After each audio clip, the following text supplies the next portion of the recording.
And welcome to 705 Sports. It is another action-packed show on this Christmas Eve.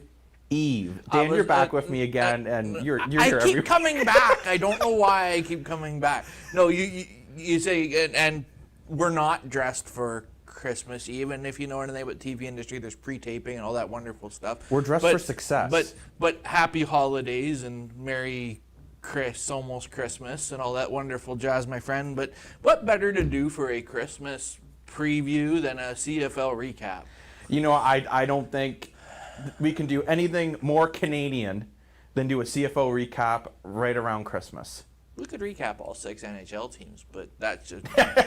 Let's get into this, and we are going to quickly touch on the Grey Cup. I've already done a full recap of that game, which is on our video on demand service. And I don't want to talk about it. But Dan's he's a sore loser over. No, I'm just kidding. We have a graphic, so let's bring that graphic right up. My timing was way off. That's okay. It's almost Christmas. I need a break. But as we can see, the Winnipeg Blue Bombers barely were able to beat Hamilton. Why do we give Hamilton credit. Why do we need? So what Dan's referencing is towards the end of the game, the Hamilton Tiger Cats took a knee to get a better field position. And I can understand why they did it. I don't know if it's a decision I would have made, but you do have to give Hamilton credit. Jeremiah Masoli, I felt played outstanding when he had to come in for Dane Evans. Yes. You do wonder if Brandon Banks didn't get injured. Do you think this game might have been a little different? I think it might have been a little different. If Evans hadn't got injured, I think it might have been a little different. I think as much as the Ticats offense rolled under Masoli, it would have rolled even better under Evans, and we wouldn't be talking about a knee with 2.5 minutes left or whatever the silly amount of time was left for 25 yards versus so maybe 15-yard difference. The way that offense marched down those... Now, this is hindsight. This is 2020. The way that offense marched down the field for that last drive, would 10 more yards have made a difference? For starting field position mentality, starting on inside your 10 or starting on the 25? It's a tough decision, and you know what? This is a conversation that if Hamilton won in overtime, you're still having it. But people would have said he made the right decision because he got the field position. Or if that touchdown pass didn't get knocked down by the Winnipeg defense, right? This is a completely different conversation. I feel Stoudemire from the Tiger Cats, their head coach, is going to face a lot of flack. He already is. But at the end of the day, the Hamilton Tiger Cats did push the Winnipeg Blue Bombers, the best team in the CFL. To overtime. And injuries. And Steinhauer has the option. He could walk away and go to Washington. I don't think he will. But if I think he wants to finish what he started in Hamilton. How many shots do you give him? Who do you bring back if you're Hamilton? I know we're headed into that now. Yeah, that's a tough one. But before we get into the free agency, I do want to talk about the television ratings from the Grey Cup. So we have a graphic that's going to come up on your screen here. And as you can see, the TV ratings certainly were, I would say, pretty darn good. For the Grey Cup, the averaged around 3.1 million between TSN and RDS. RDS is the French feed, with a total of 7.9 million. I want to put this into perspective here with the NFL afternoon and late game. The highest they had was 815. F1 Racing 667. Vancouver versus Carolina 358. And even the NHL Stanley Cup Finals between Montreal and Tampa. That was the most viewed game in that final at 3.6 million as the highest. So you got to look 3.6 to 3.1. I don't think I think if you're a football fan here, and you're a CFL fan here, I think you're relatively happy with those numbers. You have to be happy with the numbers, but I think you still have to find a way to boost the league. Oh yeah, 100%. And you got to, and we'll talk about that in a little bit here. How we bring the league a little more, and I say into the 21st century, whether it's changing the ratio, whether it's changing the downs. Although I don't like the downs. Don't change the downs. Don't change the downs. Wait, change the downs. No. With a shorter shot clock, play clock. Don't change the downs. There's lots of options. Don't change the downs. Anyways, we've got a little bit of a season review here. If I'm looking at this properly. So I wanted to talk about here what we thought about the season as a whole. I mean, I feel, yes, the quarterback certainly had to knock off some rust. Let's not deny that. But I felt as the season progressed, teams started to get sharper. The plays were starting to become better. I would say defensively, teams improved a lot this year. Low scoring is not the CFL's way, though. It's if we not. want low scoring, we go watch an NFL banger knocker upper thingy. But but we can't get into this with the CFL. We can't get into trying to be low-scoring defensive battles. That's not what you turn to three-down football for. Now, mind you, the scoring did trend up as the season went along. I think this is a hard season to really see if the scoring is an issue. Because, yes, scoring was down from 2019. But, again, the quarterbacks were rusty. The receivers were rusty. These were guys who hadn't played in 2 years. So I think we do need to remember that. I will say, though, I felt as the season progressed, the plays got better. The playoffs were not low scoring at all. They were high scoring, fast paced games. And I see a lot of people freaking out about fan attendance. Again, that's a tough conversation with the restrictions that were in place. If you're Edmonton, if you're Toronto, if you're a couple of those big conglomerates that own the team plus other teams, you fix your fan attendance thing by packaging. Yes. Whether it be Jay's game with Argos tickets for half off or whatever, that's how you introduce kids to the sport. You say, okay, so 12 and under, guess what? You're getting in for free. Yay. You know, but even, and you can knock off the $13 beers, it might make a difference too. But Yes. But, and this is something, it's not on here, but Dan, I'm going to bring it up to you now. I wonder, too, if maybe the CFO needs to get more in the esports world. There is a Canadian football video game, but I'm sorry, it's not very good. And I'm wondering if they could get into Madden, let's say, as an expansion pack. Could that help grow the attendance? I think when you're seeing and I hate that camera they use that looks like the one person follow along TSN, everybody else, please stop using it for the old viewer. The new viewers, I'm sure, love it because it gives you that video game feel, and I understand what they're going for there, but when you can't tie the CFL back to that video game, even that young viewer that goes, well, that's a really cool view, but where do I play this? Yeah. There's no connection there. You know what I mean? Because I don't know if, obviously you watch every single week. A couple weeks ago, we did talk about how sports in general were becoming less and less popular in the younger generation, except in esports. So I think this could be a spot where the CFO needs to figure something out. Madden did actually at one point make an expansion, but it was never released. But they did make it. And with NHL now, you can go play the OHL and the CHL. Yes. With the NHL series. And Madden is talking about bringing in the XFL. So just give me CFL video game. Give it to me. I see where you're going with this. I'm not, or heaven forbid, let the NFL play three downs in the NFL league. That would be cool. Like if you could have that as an option, like the CFL option for your NFL game, even. And that would be a big step. Longer field, one less down, yada yada, and you could play the Packers versus the Vikings with CFL rules. That would be a cool way to introduce people to the CFL style of game. But overall, I would say this season for the Canadian Football League was a success. For that, you know that, right? I know.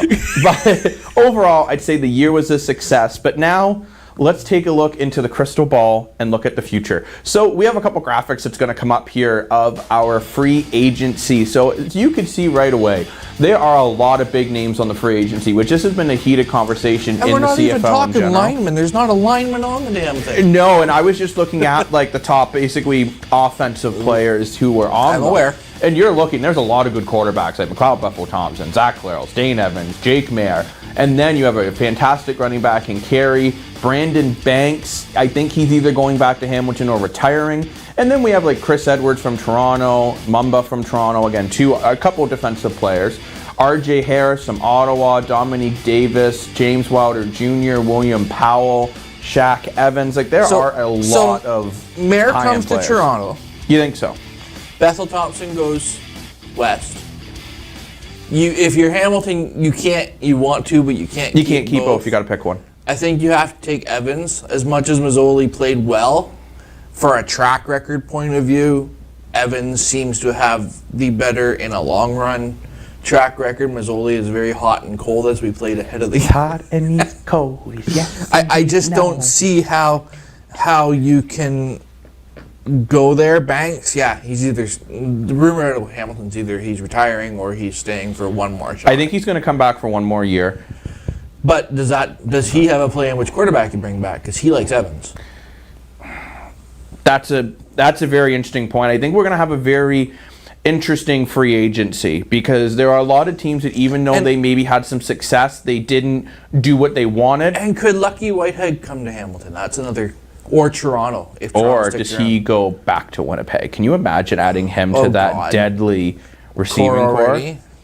There's lots. There's going to be. One thing about CFL is there's always movement in free agency, and there's very often there's not a strike. So we don't got to worry about that either. But you know what we do need to worry about? We need to worry about our amazing sponsors with their season's greetings. So let's over the commercial break. When it comes time to do your holiday shopping this season, give the gift that puts a smile on everyone's face and gift local. Remember to spread the magic of the holiday season to our local businesses who are the backbone of our community and shop local, dine local, listen local, and love local. With so many options, it's easy to find the perfect gift for even the most hard-to-shop-for people on your list. So, show your support for the community and our local sector by shopping, dining, listening, loving, and gifting local this holiday season. Superior Adult Learning is looking for volunteers who want to make a difference in our community and help others reach their full potential. In only a few hours a week, you can help our learners achieve their goals and set them on a path towards a successful, independent future. Visit www.superioral.ca to get started now. If your children came running at the end of the last segment, no, that wasn't Santa Claus. He comes in a couple of days. But knowing that, and he's going to have to go west, we're going to go west too. We have to look at the west teams. You wondered how I was going to segue back in. Because for the viewers at home, I do not plan my ins and outs, and neither does Dan. We just kind of go like, yeah, commercial. And then when he does something like that, I got to find a way to come back in from it.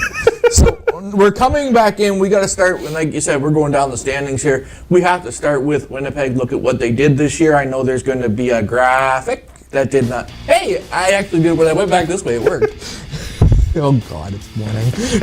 Anyway, the Winnipeg Blue Bombers. Blue Bombers. Yeah, I'm Hamilton. Winnipeg Blue Bombers. You can take it from here, my friend. Well, all you can say is, what a year. Like, and you look at the points for the points again. So what a 2 years, yeah. But like this team, even look at Clark's 20 touchdowns, only 6 interceptions. Like, I mean, this team is something special. The only thing you see with Winnipeg, they did struggle on the road a bit more than they did at home. Mind you, a couple of those road losses were when they didn't have a full roster. And when they didn't care. Only one of those road losses they had a full roster, which was against my boatman. But anyway, what happens when you forget to play? They learned that lesson that day. They did, and I feel with Winnipeg, I don't think you change much going into next year, if realistically anything. There are rumors that O'Shea could go to Edmonton as the head coach / general manager. I don't see it happening. I think Winnipeg is a team that is built right now to win. Although in the playoffs, I don't know if they played as well as they wanted to. Who in their right minds goes to Edmonton to try and fix that with that leadership group? Maybe O'Shea. Okay, again, right minds. And he did take a lot of hits when he was a player, but anyway. And he played for both of our teams, actually. I digress. If you don't bring Claros back in Winnipeg, you're silly. But if you don't bring Claros back, you better be getting Evans. Yeah, or Bethel Thompson. Although I think Evans is a better fit there if that happens. I would say Evans is a better fit in that team than a McLeod Buffalo Thompson. But I do feel with Winnipeg, they need to, I would say, keep the team pretty much the way it is. There are some rumors they could be going after Lucky Whitehead, and if they add Lucky Whitehead to that receiving core, and that's just insane. And I think Winnipeg would literally be unbeatable. You think he's going to the NFL? No. Well, he could. He very well could. The way he played, there's a couple of them right now. Mm-hmm. Banks could go to the NFL from Hamilton and give it a shot. Lucky Whitehead, being a little younger, could definitely go to the NFL. And he was in the NFL at one point and had some success. And there's still some time left over there in that season. You could see a couple of these guys go that way even now. You could. Although I'm not sure how the contractually that works, whether you can leave a CFL season and go to the NFL season. You can. I know you can in the middle. I'm just not sure at the end. But anyway, from that point in time, we have to go talk about the Saskatchewan Roughriders. Yeah, the Rough Riders are a very different conversation than the Blue Bombers. You so have we to have a fix the graphic. chemistry. You do, and I mean, I think Fajardo was very up and down this year for me. He had moments where he looked really solid, and once you added Duke Williams to the receiving core and Evans, they did improve, but they weren't scoring enough, in my opinion, And they need to find a missed run the game. big play.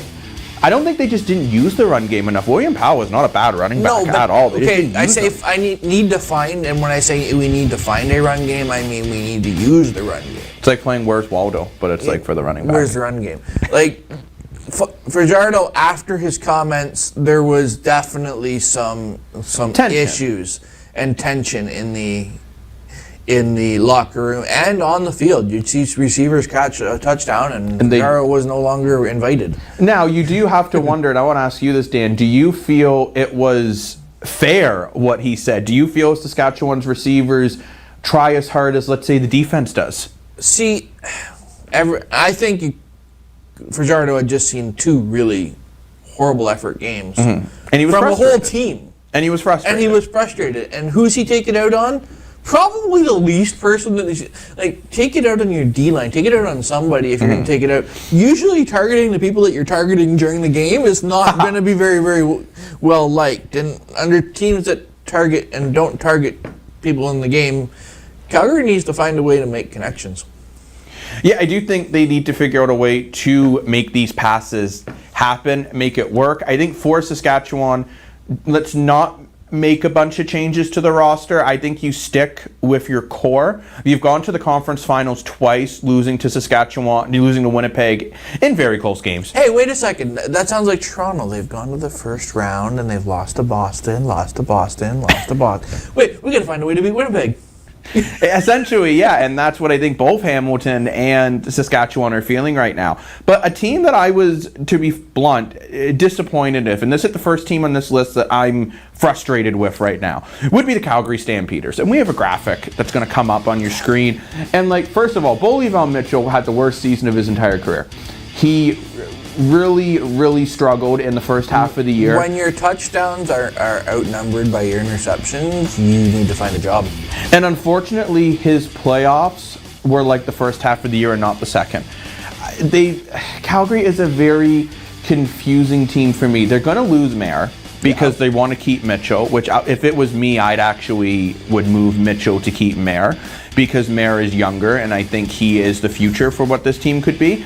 But it's tough because like Calgary has a lot of good players. They have a good receiving core. Calgary's losing a couple of defensive backs too. They're up on free agent, and that's going to hurt them because that's where we thought they were going to be in trouble. And look at their points scored, points. I know you don't have points against for this, but their points scored, points against. They were a little bit in trouble. Their defense wasn't as good as it probably could have been. But it wasn't too bad. They scored 315 points and allowed 263. So that's not. I mean, it's not a terrible ratio, and I do feel Calgary's defense got a lot better as the year went on. I remember, Dan, at the start of the year, we're like, where's Calgary's defense and their offense? Then their defense started playing well. Jake Mayer was throwing 300 yards a game. Then Mitchell came back. The offense was kind of meh again. Then the offense got better. Then in the playoffs, the defense was great. I think when we went into the playoff game, I said if Calgary could find both their offense and their defense at the same time, watch out both Saskatchewan and Winnipeg. Unfortunately, that didn't happen. No, it didn't, and I thought it would have. But is that coaching? It could be coaching. I think in the playoff game when Mitchell was just not playing well, and you have a guy sitting on the bench who's good enough to be a starting quarterback, coaching. I don't understand, but. Teams that need coaching that should have been a whole lot better than they weren't. BC Lions. This is another team actually that This is the first team that frustrated me off of our list. Okay. I had them as being probably second when we walked into this. We didn't think they were going to be very good. I didn't think they were going to be very good. We all said they weren't going to make the playoffs, and we ended up being right. But when they started coming out the way they did. Remember, they started 4-0. They started 4-0, and we looked at each other during that week and said, this could be the first or second place team in minus Winnipeg. And then it nosedived. Something somewhere went wrong. and whether it be Harris or who knows. And it's really tough with the BC Lions because you look, there's a lot of things you have to be happy with. Michael O'Reilly throwing 14 touchdowns, only 6 interceptions. That's good. Brian Burnham almost hit 1,000 yards for the 4th consecutive year, and to do that in a shortened season, that's impressive. Lucky Whitehead missing a handful of games, still almost at 1,000 yards, and not counting his returning. with a broken hand for the last 4 weeks. Yeah. Pins in his hand.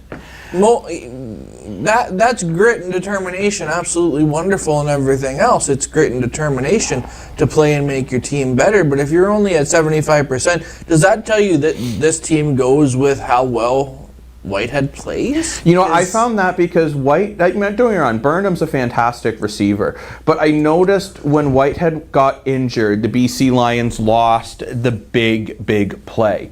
And the big question with the BC Lions also is even going to be, do you keep Michael O'Reilly or do you go to Rourke, the young Canadian, who is a good quarterback? If you're a BC Lions fan, contract, but he's getting old. If you're a BC Lions fan right now, they're done with Riley. And see, I don't know CFL Chatter, all the other groups are like, this is his 3rd or 4th chance of coming out really, really hot and then not making the playoffs. We got to change.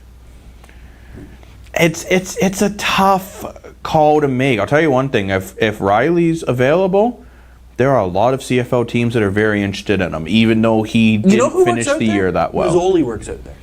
Yeah, I could see a Mazzoli. I could see a Jake Mayer. Move around, where he can move around and run around a little bit more, because that seems to be the way that offense style of play is. We can't protect you, so you might as well be able to run. Yeah. The man on the run would be Mazzoli, so that he'd fit out there. So it'll be interesting to see what happens if they pick him up. And if they pick him up, then what do they do? That would be interesting. But with the BC Lions, I think this might be the year we might see a lot of changes in BC. And another team we've seen a boatload of changes, and I'm not even getting to my boatman yet, is the Edmonton Elks. We love you, Edmonton Elks fans. We absolutely do. But what the hell is happening with your team? This is like when somebody said steaming pile of poo, and we ran with that. From the top down, your team, the players on the team are not that bad. We have stats here that show this. They have some very good players. I think in the quarterback situation, I have no idea why you trade for Arbuckle, and then I have in brackets there Argos stats because he never took a snap with Edmonton this year. So I don't know why you trade draft picks and prospects to get a guy you don't play.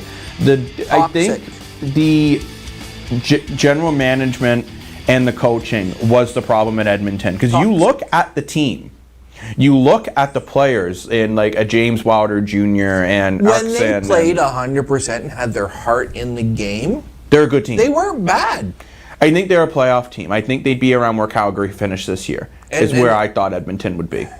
And yeah, but when it's toxic, when it's hard to work in a toxic workplace. It doesn't matter what organization you're in. And you know what? That's not even just in sports. It's in real life. And we do have to remember these athletes are human beings. Yep. I think for Edmonton, getting a new coaching staff and everything is going to make a big difference. I think here's some Arbuckle highlights here. I think they need to let Arbuckle... Can the owner just stop tampering?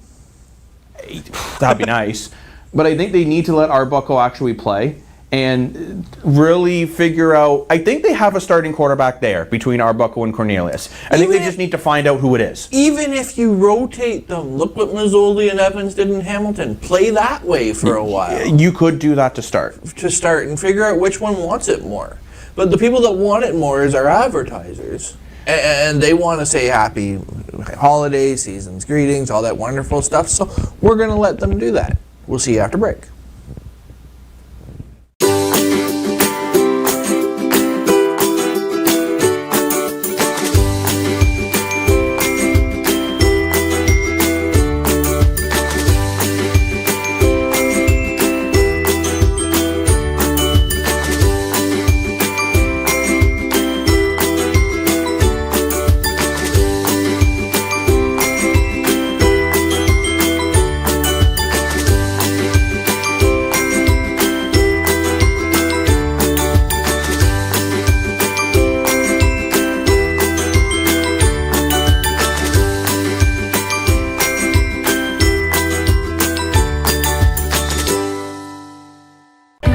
Superior Adult Learning provides free one-on-one support to help you reach your goals.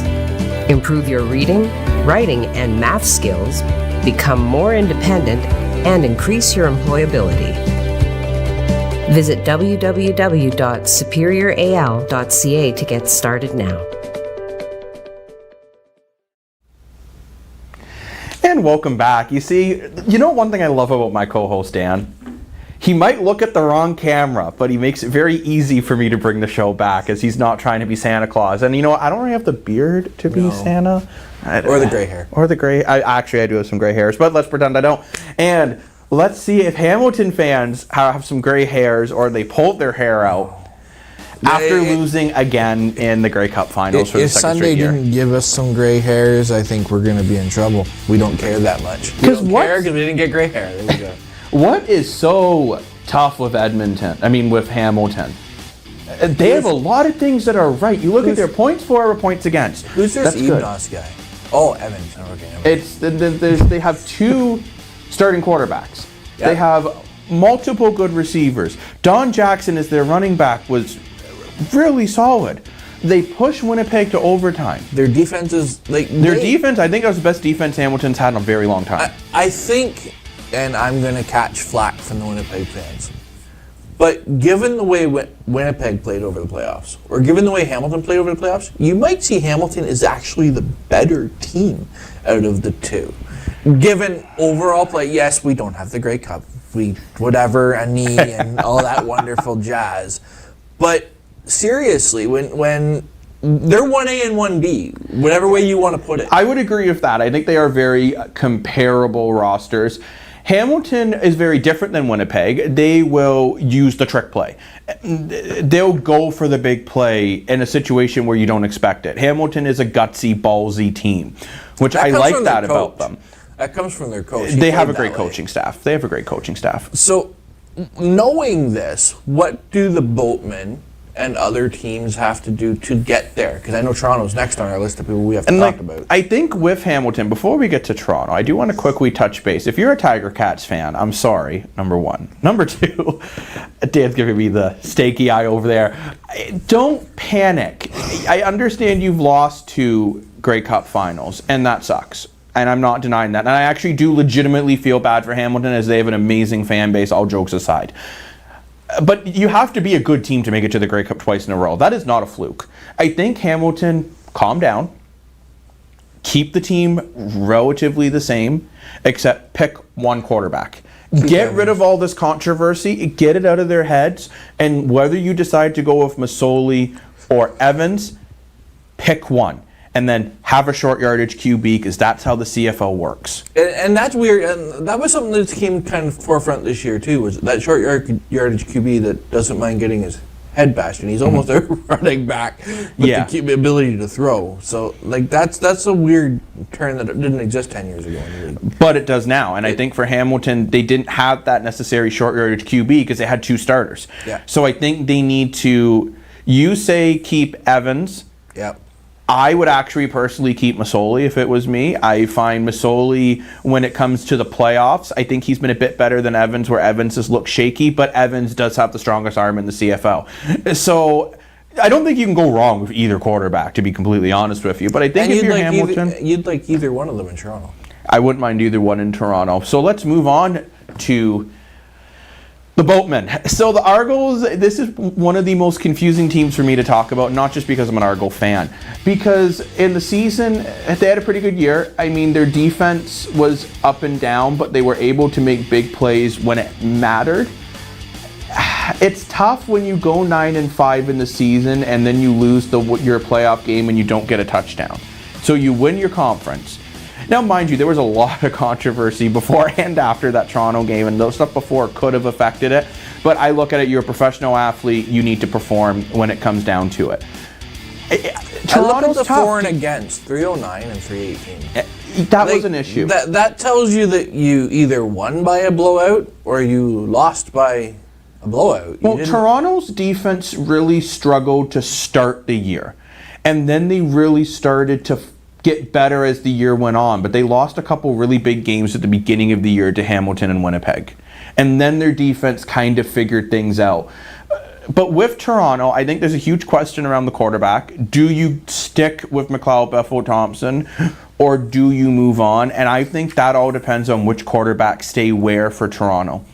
I think potentially, as much as I like McLeod Bethel-Thompson, he's got a good arm. At the end of the day, Dan, and you talked about this a lot to start the year, he doesn't make the big play. Does he work in Edmonton? If you hadn't sent Arbuckle and you sent McLeod Thompson out to Edmonton, would he got to play? Like I'm just thinking, like if he moves on, if Toronto's got, look at the picks Toronto could pick from for a free agent quarterback, like a Jake Mayer or a Masoli or an Mayer Evans, would work, a Masoli would work. If Winnipeg is completely idiotic and doesn't re-sign Caleros, well, there would need to be some serious head checks, dude. I mean, there's no way if Caleros is anything but blue and gold next year, somebody made a mistake and should be fired. Yeah, I agree. But people that made mistakes along the way, and surprisingly enough, this Vernon Jr. guy didn't work out real well for Montreal is another team that it is like Toronto. There's a huge question around the quarterback situation, and what's the big difference between Montreal and, let's say, Hamilton of questions in quarterback is I don't know who the heck to pick, because Vernon Adams Jr. is a big play quarterback. He screws up sometimes, but he will make the play of the century. Trevor Harris is very consistent, kind of reminds me of a more skilled McLeod Bethel-Thompson. He's a very consistent quarterback, but there's a lot of times he misses the big play. So you can't have 1A and 1B here. It doesn't work in the CFL. It doesn't work 1A, 1B. You got to pick one. If I'm Montreal, I'm taking Harris for the consistency. Nothing against Vernon Adams Jr. I watched him in the first couple of games this year, and then when he came on back, he's young. He's going to make mistakes, but sometimes it seems like he's just not. It's not fast. It's going too fast for him. And I find with Vernon Adams Jr., the biggest mistake he makes is sometimes you just need to take the sack. Sometimes there's just no play to make. And just throw the ball out of bounds. I remember the CFL, you can't intentionally ground the ball like you can in the NFL. It has to be relatively towards a receiver, which is different. But Montreal was in a tough situation here. I think, if anything, if I was Montreal, I think they need to maybe make some improvements on their offensive line. We saw them get completely manhandled by the Hamilton Tiger Cats in the playoffs, or Hamilton's defensive line was able to get to the quarterback a lot, hold stand back to 29 yards, which that still blows my mind. And actually kind of funny when you think that Hamilton could contain stand back, but then couldn't contain the Argos, and then somewhat contained Harris. It was a very weird situation there. But for Montreal, I think we talked about that though. That was Steinbach runs up the middle, Harris runs up the middle. You run up the middle on the D line for Hamilton, and you get nowhere. You're in trouble. Where Toronto you get to the outside, you get to the outside. So that's going to be something that, going back to Hamilton, has to fix, is figuring out their run defense to the outside. But back to Montreal, I don't know where you go to fix this. Montreal's in a tough situation, because to be honest, I think Montreal has a lot of really good pieces. They have either quarterback you pick. I don't think it's necessarily the wrong decision. It just depends how you want to build your offense. They have a good receiving core. They have a good running back. I think their offensive line is the issue. So I think maybe they need to look at free agency and moves to maybe pick up some O-line to try to fix that problem. To fix that issue. And because if you can run 200 yards a game in the CFL, that's impressive with 3 down, proper Canadian football. And I think when you look at Ottawa, which happens to be just across the river there from Montreal, Ottawa just needs to grow. Yeah. I think they have a great core. So do I, actually. And I think it's all about growing from here. Caleb Evans isn't your household name yet. He could be. I think he could be in a couple years. I could actually see Ottawa maybe going for a veteran quarterback that maybe wants to retire in a year or two. Actually, Trevor Harris. I was just about to say, super nice fit. It's Trevor Harris or even Evans going to Ottawa to bring Evans along, because I think there's a tutoring to be done there, and as much as you don't have 1A, 1B in this league, it doesn't work real well. Evans should be a good short yardage quarterback for the time being. Evans teaching Evans from the experience point of view would be good. This just looks like a quarterback who doesn't have that mentor to look at. Well, I'm even wondering again, maybe a McLeod Buffalo Thompson, as he's a much calmer quarterback, maybe to teach Evans sometimes you need to just take the sack or don't force the throw. Evans has some great moments, and Ottawa has some very skilled players. Devontae Dedmon is a guy that I really want to touch on Ottawa. He is outstanding. He is the best kick returner in the league by far, and I think Ottawa needs to figure out a way to actually incorporate him more into the offense. I think Remember, he needs Matt to be a wide Nichols receiver. will be healthy next year, whether he plays here or not. I don't see them bringing back Davis, their other quarterback. To me, he didn't work. I think the Duck Hunter needs to go back to duck hunting because he just really struggled playing CFL football. And I would say for Ottawa, just you're rebuilding. But to be honest, if I had to pick a team to be better next year, Ottawa or Edmonton, I would take Ottawa. Because Ottawa had moments of greatness. They had games that they barely lost. They at one times, of them was against Winnipeg. and one of them was against Toronto. Like, these aren't bad. They weren't necessarily. That's one thing. A big difference. And a big difference in the CFL. The lower seed teams are not as bad as the lower seed teams in the NFL, and I think you would agree with me on that as well. And speaking of just ways to improve this going forward, and I think we can take a couple minutes to talk about this since we're already past our 30. Sorry, anybody that's on their lunch. We have to change out some of the ratio rules. We have to be able to pay our coaches more, better coaching, better whatever. A salary cap that includes your coaching staff just makes absolutely no sense to me. No, and there's got to be ways to attract that younger fan base. Which I think the esports market might be. And moving to more streaming. Moving to more streaming. Actually, that is something I forgot to mention at the top. Streaming was up 70% on the Grey Cup. And if you want butts and seats, black out in the area you're at. No. Do not black out in the areas. I think that would be a huge mistake. Would hurt your TV ratings. I think this is the time for the CFO to actually expand, as I think this might be a now or never thing. The talks in Halifax are not dead, but we are going to be dead if we don't wrap up the show. Thank you so much for watching. Have a Merry Christmas and a Happy New Year. Happy holidays. All that fun stuff. And we will be back before the new year to recap the biggest stories in sports for the year. I believe that'll actually be a New Year's Eve special. Wowzers! We gotta go! Still...